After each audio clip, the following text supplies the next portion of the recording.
Bernabé y Pablo, guiados por el Espíritu Santo, navegan hacia la isla de Chipre, de donde era Bernabé.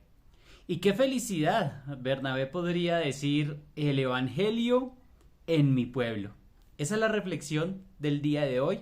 Cada uno de nosotros estaríamos muy gozosos de que en nuestro pueblo, en nuestra nación, en nuestro lugar de origen, se comunicara fielmente el Evangelio. Sin embargo, en estos dos versículos de Hechos, capítulo 13, versículos 4 y 5, observaremos tres cosas fundamentales: una guía correcta, un lugar correcto y una disposición correcta. ¿Para qué? Para llevar y comunicar el Evangelio. Acompáñeme allí a Hechos capítulo 13. Hoy observaremos tan solo dos versículos, versículo 4 y versículo 5, dos versículos muy ricos que nos permiten ver el Evangelio en mi pueblo. Esa es la reflexión que tendremos en esta mañana. Leamos el versículo 4. Entonces ellos, enviados por el Espíritu Santo, descendieron a Seleucia y de allí navegaron a Chipre. Ellos van a ir a una isla de donde era originario Bernabé. Allí estaban ellos, nos dice el texto, enviados por el Espíritu Santo. De allí que la dirección de la obra misionera y toda acción de la misión y de la obra misionera corresponde al Espíritu Santo. Aquí comienza la historia de los viajes misioneros de Pablo, pero nos deja ver que todo misionero debe tener muy clara la dirección y la orientación del Espíritu Santo. Sí, mis amados, cada uno de nosotros estamos llamados a ser direccionados y orientados por el Espíritu Santo, y cuánto más cuando tú eres enviado al campo misionero. Debemos tener esa dirección y orientación del Espíritu Santo en cuanto a toda la obra. Pero nosotros también, queridos hermanos y amigos, en nuestro diario vivir, la pregunta que debemos reflexionar en esta mañana es: ¿te dirige el Espíritu Santo? ¿Eres sensible a la voz de Dios expresada en su palabra? ¿Su palabra, la Biblia, dirige tu vida? ¿Es tu guía? De allí aprendemos el primer punto: la guía correcta. Estás siendo guiado y estás convencido de que tu Biblia dirige tu diario vivir. O al contrario, serán quizá las circunstancias complejas de la vida que atañen a todo ser humano. ¿Será quizá tus emociones? Hoy estás frío y mañana caliente, como dice por ahí una canción. Hoy quieres hacer una cosa para el Señor y mañana algo para satisfacer los deseos de la carne.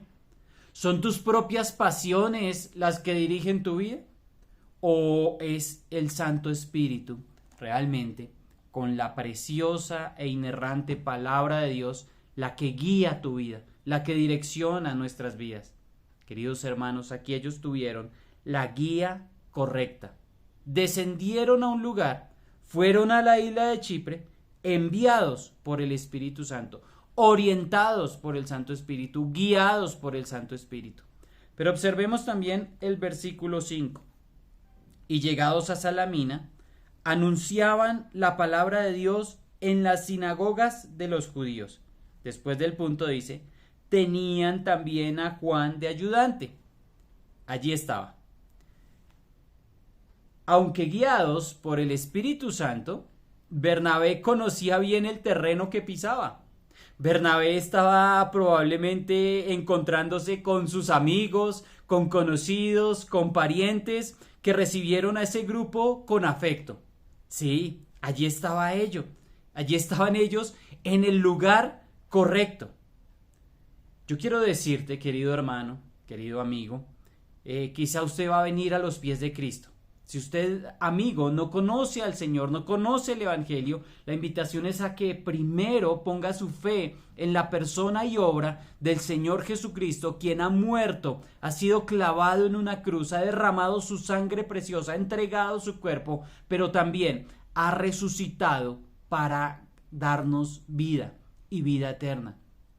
Si usted no ha aceptado a Cristo, la invitación es a que reciba por fe al Señor Jesucristo y le acepte como su Salvador y su Señor. Una vez esto, usted y yo hemos sido llamados a comunicar este evangelio, a comunicar esta buena noticia. Pero quizá usted va un poquito más allá y el Señor le ha regalado a usted un llamado misionero. Y usted quizá ha sentido el llamado misionero a internarse en el África, o a ir a una de las grandes ciudades de la China, o a internarse en el Amazonas. Eso es maravilloso y eso es precioso. Al Señor la gloria, y por favor sea obediente a ese llamado y vaya. Pero mientras tanto, usted aquí tiene también amigos, conocidos, compañeros y compañeras, quizá en el trabajo o en el estudio, parientes y familiares a los cuales a usted con su vida y testimonio, usted y yo tenemos que ayudar.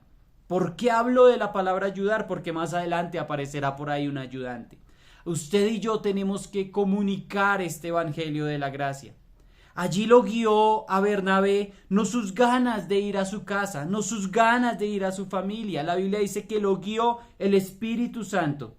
Y tú y yo debemos estar dispuestos a ir a ese mundo, por lo menos que tú conoces, que te rodea, tus familiares, tus amigos, tus parientes, tus hermanos, las personas que trabajan contigo, los compañeros de clase, para ir a ese mundo que no cree en Cristo y venir y que ellos puedan venir al conocimiento de este evangelio, de esta buena noticia de que el Señor ha dado su vida para con su vida ganar vida eterna para cada uno de nosotros.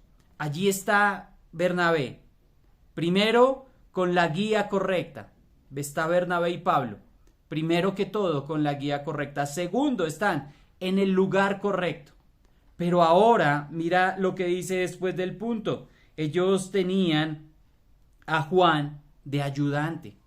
Y vamos al tercer punto, la disposición correcta. Él tenía en ese momento, ellos más bien tenían en ese momento a un ayudante de lujo, a un ayudante que se habían traído. En el versículo 25 del capítulo 12 que dice que Bernabé y Saulo, cumplido su ministerio, volvieron a Jerusalén, llevando consigo a Juan, a quien tenía por sobrenombre Marcos. Y aquí nos dice que también Juan era su ayudante, un ayudante de lujo, aunque no había sido encomendado o no había sido él apartado como Bernabé y Saulo para la obra que el Santo Espíritu había llamado. Él está ahí como ayudante, él va con ellos, él es un subordinado de esos dos enviados o de esos dos encomendados. ¿Te cuesta ser un ayudante? ¿Te cuesta saber quizá que tu llamado únicamente sea a ayudar? Quizá mañana escribirás un evangelio, pero hoy por lo menos eres un ayudante. Allí estaba Marcos, Juan Marcos, como un ayudante. Seguramente, una vez más lo digo, tendrá sus altibajos, pero ahí estaba, con la disposición correcta de ayudar. Pero ¿saben? Marcos era un testigo ocular de la vida y de la muerte y resurrección del Señor Jesucristo. Quizá él aportaba ayuda a los nuevos convertidos allí en Chipre y en la obra donde permitió ser él ayuda. Él tenía que ayudar con las tareas que surgen del desarrollo normal de la obra. ¿O tú crees que de la obra no surgen tareas pero muy importantes? Sí, de la obra surgen tareas de planificación de viajes, surgen tareas de ayudar con unas maletas, surgen tareas de prestar un discipulado, surgen tareas también de coger una escobita y un traperito y barrer y trapear. Surgen tareas de la obra misionera, surgen tareas de programación, de pagos, de ayudas financieras, Surgen muchas tareas, surgen tareas de llamadas, surgen tareas de aliento, de ánimo. Hay muchísimas tareas que hacer en la obra misionera. Y allí estaba Juan, como un ayudante, un desarrollador de esas tareas, con una disposición correcta en el desarrollo natural de la obra de Dios. La pregunta es, querido hermano, ¿usted está ayudando al desarrollo de la obra? ¿Cómo te identificas tú en esta mañana? ¿Como un ayudante o como un receptor de ayudas? Receptores de ayudas hay muchos, muchísimos, pero ¿ayudantes? ¿Te identificas tú como un ayudante? Queridos hermanos, usted y yo fuimos creados para ayudar a otros, para servir a otros. Dios te ha puesto con dones a su pueblo. Dios te ha dado dones. Dios le dio un don a usted, querido hermano. Por lo menos en cada creyente ha puesto uno, en cada oveja de su grey hay un don. ¿Para qué? Para ejercitarlos en la iglesia a favor de los hermanos y a favor también de toda la humanidad. Lucas usa la palabra ayudante o asistente también en Lucas capítulo 1 versículo 2 para referirse a ¿quiénes? A los ministros de la palabra. ¿Está usted ministrando la palabra? ¿Está usted siendo un ministro de Dios? Ministro no es solo un título. Ministro es uno que recibe la guía correcta, que va al lugar correcto y que tiene la disposición correcta para servirle al Señor. Mis amados hermanos, que tengamos esto en cuenta. Guía correcta, lugar correcto y disposición correcta. ¿Para qué? Para llevar el Evangelio a mi pueblo. Un abrazo y buen día.